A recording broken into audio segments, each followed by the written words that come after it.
반갑습니다, 여러분. 어제 포토샵 2020이 굉장히 많이 업데이트가 되었다고 제가 그 중에서 한 5가지 정도 여러분들이 굉장히 관심 있어 할 만한 걸로 업데이트된 내용들을 알려드렸는데요. 오늘도 여러분들에게 몇 가지 소개를 해드리려고 해요. 실은 이제 오늘 전부 다 하려고 했는데 제가 녹화를 여러 번째 하고 있어요. 너무 길어지더라고요.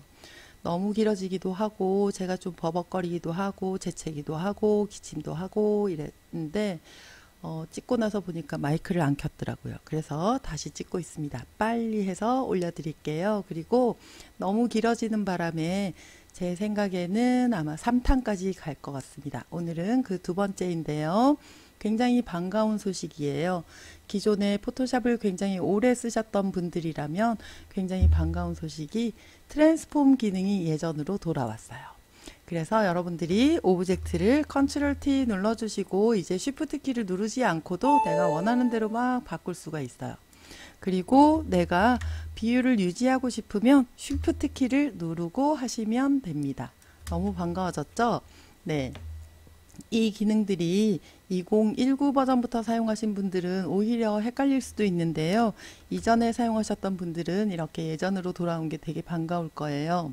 그러나 2019 버전에서 사용을 하셔서 지금 이렇게 바뀐 게 더 헷갈리시는 분들은 컨트롤 K를 누르시거나 또는 상단에 있는 에딧 가셔서 프리퍼런스 가셔서 제너럴 가시면은요. 네, 옵션 중에 이런 옵션이 생겨났어요. Use Legacy Free Transform 이라는 옵션이 생겨났는데 이 부분 체킹을 하시면 2019 버전, 이전 버전으로 사용을 하실 수가 있어요. 그래서 여러분들이 Shift 키를 누르지 않아도 비율이 유지가 되고 Shift 키를 눌러야 여러분들이 자유롭게 크기를 변형할 수 있습니다. 자, 그러나 저는 포토샵을 굉장히 오래 사용을 했거든요. 그래서 굉장히 오랫동안 몸에 익었던 트랜스폼 기능이기 때문에 이 기능을 사용하지 않도록 하겠습니다. 반가워졌죠? 네, 그 다음에 여러분들이 좀 강력해진 부분이 프로퍼티스 창이에요. 이 프로퍼티스 창들이 굉장히 강력해졌는데 어제 제가 여러분들한테 한 가지 잘못 설명드린 게 있더라고요. 백그라운드 레이어일 때는 퀵 액션 부분이 이렇게 바뀌지 않고 뭐 이미지 사이즈, 트림, 로테이트 이런 옵션들이 있고 레이어로 이렇게 변경이 되었을 때 이런 리무브 백그라운드 이런 게 나타난다라고 말씀을 드렸었는데 전혀 그렇지가 않았고요. 여러분들이 그냥 화면 안에서 백그라운드를 클릭을 하게 되면 모든 레이어의 선택이 사라지게 돼요. 그때 이렇게 디폴트로 바뀌게 되고요. 퀵 액션이 이미지 사이즈, 크롭, 트림, 로테이트로 바뀌게 됩니다. 그리고 다른 옵션들도 나타나죠. 이 기본적인 아트보드에 설정할 수 있는 것들이 나타나게 되는데요. 이 부분은 한편으로는 조금 불편할 수도 있고 한편으로는 또 이게 좋을 수도 있는데 저 같은 경우에는 항상 오토 셀렉트라는 기능을 체크를 해놓고 사용을 하고 있거든요. 레이어가 굉장히 많아졌을 때 그런 때 여러분들이 레이어에 있는 오브젝트를 이렇게 클릭하기만 하면 이렇게 오브젝트들을 선택을 해주잖아요. 그런데 이전에는 백그라운드를 클릭을 했을 때 백그라운드 레이어가 선택이 되었는데 지금은 백그라운드를 선택을 하셔도 백그라운드는 선택이 되지 않아요. 그래서 여러분들이 백그라운드 레이어를 선택하고 싶으실 때는 항상 레이어 가장 아래쪽에 있는 백그라운드를 이렇게 직접 선택을 해 주셔야 되고요. 자, 바탕화면을 클릭을 해서 디폴트 프로퍼티스를 좀 살펴보면 지금 오브젝트에 있는 넓이, 높이 이런 것들 조절해 주실 수가 있고요. 또 레이어에 있는 어떤 특정한 오브젝트를 선택을 하고 바탕화면을 클릭을 하시게 되면 이걸 이렇게 클릭을 하시게 되면 이 오브젝트의 크기 같은 것들을 조절을 해 주실 수가 있어요. 자, 그리고 여러분들이 바탕화면을 보셨을 때 모드를 여기에서 바로 변경을 해줄 수가 있게 됐죠. 예전에는 이미지로 가서 모드로 가서 여러분들이 이 모드를 변경을 해주었다면 지금은 이제 여기에서 모드와 옵션을 체킹을 해줄 수가 있게 되었습니다. 또 룰러 같은 경우에는 우리가 컨트롤 R 눌러서 나타나고 안 나타나고 이렇게 만들었었는데 그런 기능들이 여기 프로퍼티스 창에 다 나타나게 되었고요. 그리고 이제는 여기에서 바로바로 여러분들이 뭐 이런 단위 같은 것들도 변경을 해주시면 바로바로 적용이 되게 바뀌었어요. 굉장히 편해졌죠? 그리고 요즘에는 모바일 화면이나 이런 것들 사용을 하시면서 UI 만드시면서 그리드도 많이 활용을 하시는데요. 그리드도 여기에서 바로바로 클릭하고 보여지고 안 보여지고 이렇게 조절을 할 수가 있게 되었어요. 또 트랜스페런시 옵션 같은 경우에 여기에 있는 이 체크무늬 옵션이죠. 그 부분도 여러분들이 바로 설정을 바꿀 수 있도록 이 부분을 체킹을 하시면 옵션 창이 뜨게 되는데요. 자, 이 옵션 창에서 여러분들이 원하시는 대로 이렇게 변경을 하시면 될 것 같아요. 근데 저는 익숙한 거 좋아하기 때문에 그냥 이대로 사용을 하도록 하겠습니다. 자, 그리고 그 밖에도 가이드 설정도 여기에 다 나와 있는데요. 가이드 같은 경우에는 하나 꺼내 볼게요. 자, 이렇게 가이드를 꺼내면 우리가 가이드를 선택을 해서 원하는 위치로 이렇게 옮겨줄 수가 있었죠. 이 부분을 우리가 이제 여기에서 바로 잠글 수 있는 기능도 나타났어요. 잠그고 열고를 여기에서 바로 해주시면 되고요. 그 다음에 여기에서 보시면 얘는 가이드가 이렇게 나타나면 이렇게 활성화가 되게 됩니다. 자, 그 다음에 이 가이드를 점선으로 만들 수도 있는데요. 여기 보시면 점선이 굉장히 크게 보이지만 실질적으로는 적용을 해보니까 네, 선처럼 되게 귀여운 점선이더라고요. 자, 그래서 여러분들이 필요한 대로 선이나 점선으로 이렇게 만들어서 활용을 하시면 될 것 같고요. 자, 그 다음에 세 번째 있는 것은 스마트 가이드인데요. 스마트 가이드 같은 경우에는 여러분들이 오브젝트를 선택을 하시고 이렇게 컨트롤 키를 눌러 보시면 이런 가장자리의 테두리 나오고 그 다음에 여러분들이 위치 같은 것들을 알 수가 있죠. 네. 옆에 오브젝트와의 간격 이런 것들도 나타나게 알 수가 있고요. 여러분들이 어딘가에 이렇게 갖다 놓을 때 보면 이런 중앙이다 아니다 이런 부분에 자동으로 이렇게 가이드가 마젠타로 이렇게 나타나잖아요. 자, 이런 기능들이 전부 다 네, 스마트 가이드라고 생각을 하시면 되는데 이 스마트 가이드 때문에 오히려 뭐 어떤 오브젝트를 이렇게 옮기거나 배치하거나 할 때 어려움이 생기는 경우가 왕왕 있는 것 같아요.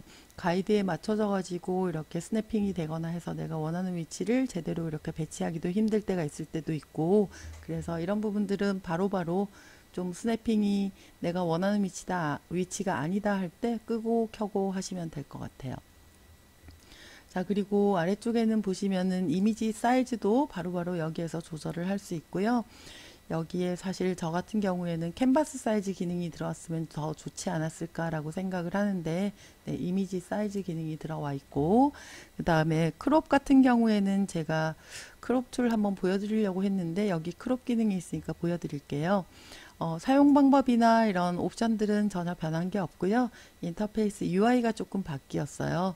이전에는 검정색으로 이렇게 각이 진 굉장히 작은 띠가 있었다면 지금 이 부분들이 되게 귀여운 카메라 형태처럼 흰색으로 바뀌어 있고요. 사용 방법은 이전과 똑같기 때문에 별다르게 제가 크롭 툴에 대해서는 설명하지 않을게요. 다만 여기 인터페이스 UI가 좀 디자인이 바뀌었다는 것만 생각을 해보시면 될 것 같아요.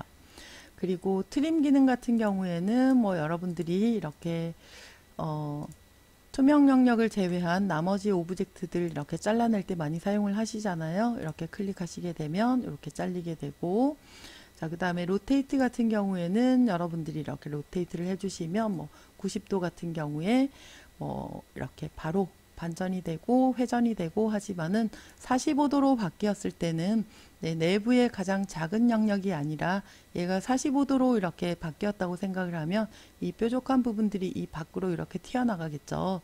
네, 이렇게 튀어나가서 이렇게 바깥쪽에 배치된 부분을 전부 투명 영역으로 이렇게 바꿔주는 그런 로테이트 기능을 가지고 있어요. 자, 다시 컨트롤 ZZ 해서 원래로 돌아올게요. 자, 그 다음에 오브젝트 같은 경우에는 지금 보시면은 저는 이게 활성화가 되어 있는데요. 저게 활성화되어 있는 이유는 제가 얼라인 툴을 캔버스로 해놔서 그래요. 만약에 제가 셀렉션으로 해놓게 되면 오브젝트가 하나 있을 때는 얘가 이렇게 활성화가 되지 않죠. 누군가와 함께 선택이 되어야지만 얼라인이 이렇게 활성화가 되고요. 여러분들이 이 옵션을 캔버스로 해 놓으면 캔버스를 선택한 것과 같은 위치이기 때문에 얘가 이렇게 뭐 가운데 정렬 그 다음에 상하 가운데 정렬 이런 식으로 여러분들이 바로바로 얼라인을 활용을 하실 수가 있습니다. 지금 제가 녹화를 여러 번 했다고 했잖아요. 그래서 지금 디스트리뷰트 같은 경우 이렇게 열려 있는데요. 오브젝트들의 간격이 이렇게 조금 다르게 이렇게 배치가 되어 있을 때 여러분들이 이 간격을 이렇게 딱 맞춰주는 기능을 할 수 있죠. 우선 세 개를 상하 가운데다 조금 배치를 할 거고요. 그 다음에 요 디스트리뷰트 이 중에서 여러분들이 저는 뭐 스페이싱 간격만 이렇게 균일하게 만들어 주고 싶기 때문에 간격을 동일하게 만들어 주었는데요.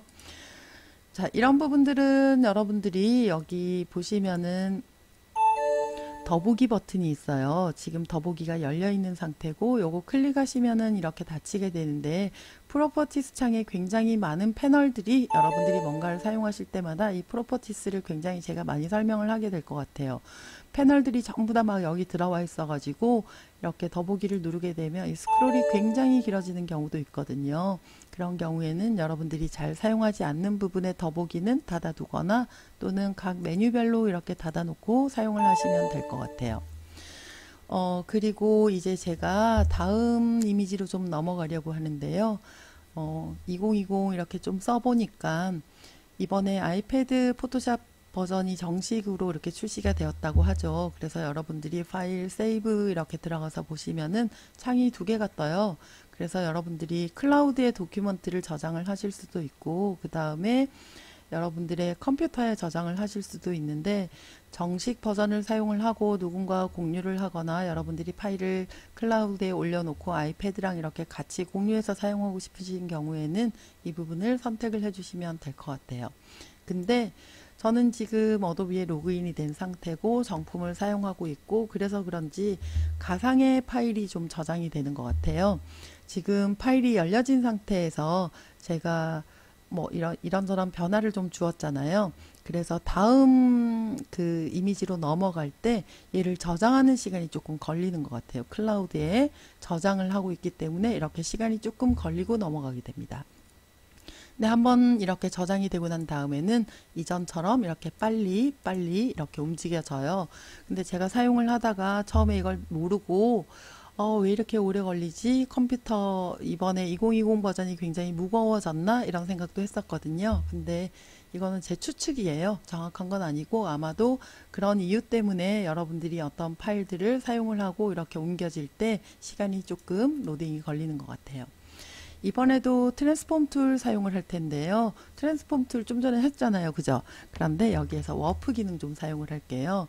저 이 워프 기능 너무너무 반가웠어요. 사실 워프 기능에서 굉장히 목말랐던 부분이 이런 부분인데 여러분들이 워프 이렇게 해보시면 이전에 저하고 이렇게 형태를 채워주는 타이포그래피 이런 거 저하고 한번 해보신 적 있잖아요. 토끼 귀, 뭐 몸뚱아리, 다리 이런 데다가 타이포를 막 배치를 해서 형태를 칸에 맞춰가지고 늘려주고 했었는데 이런 워프 기능들이 여러분들이 뭐 앵커를 이렇게 움직여 주시거나 또는 핸들러를 조절을 해가지고 뭐 이렇게 형태를 이렇게 변형을 해 주었는데 기본적으로 우리가 가지고 있던 그리드는 3대 3이었거든요. 그리고 워프 안쪽에 있는 앵커들은 활성화가 되지 않았었어요. 그래서 그런 부분들 때문에 전체적으로 뭐 가장자리들만 이렇게 앵커나 핸들러를 이용해서 변형을 해줄 수 있다는 게 굉장히 아쉬웠는데요.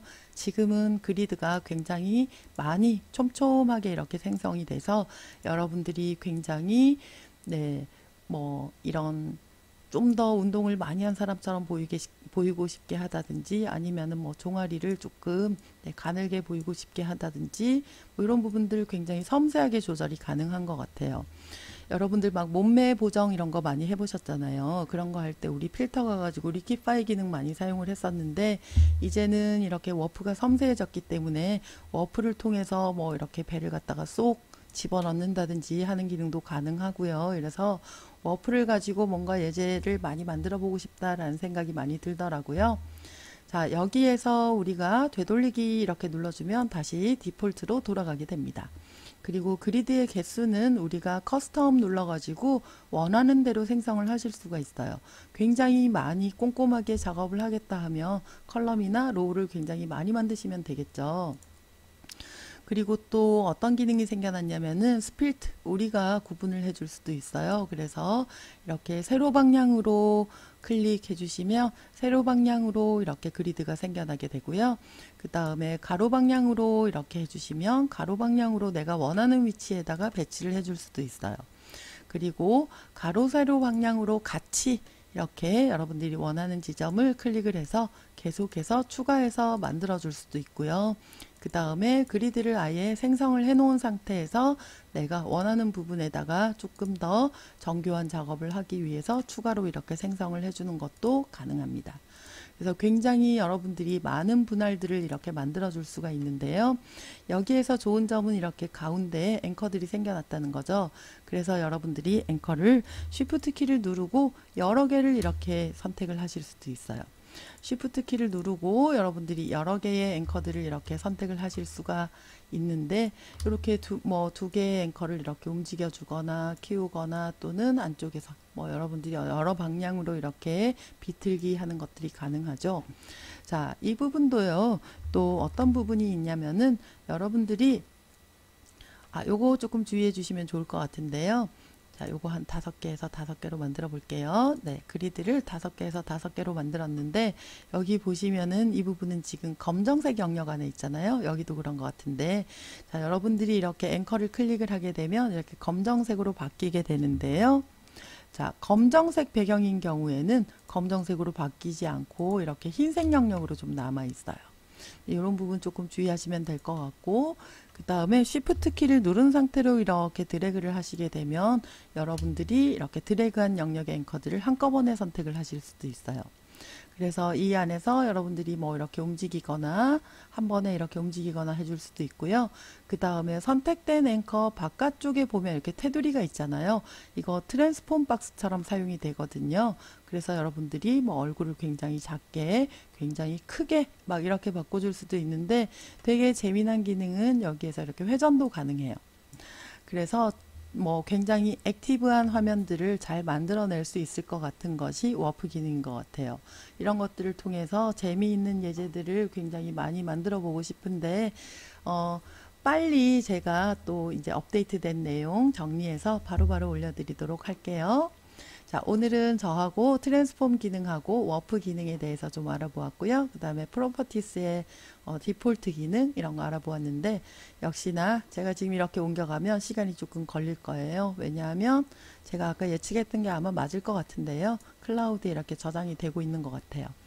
자, 다음 3탄 예제에서 이제 나머지 것들을 전부 다 제가 보여드릴 수 있을 것 같은데, 한 20가지 정도 이렇게 업데이트가 되었다고 말씀을 드렸지만, 사실은 그 업데이트된 기능이 향상되거나 한 것들도 있거든요.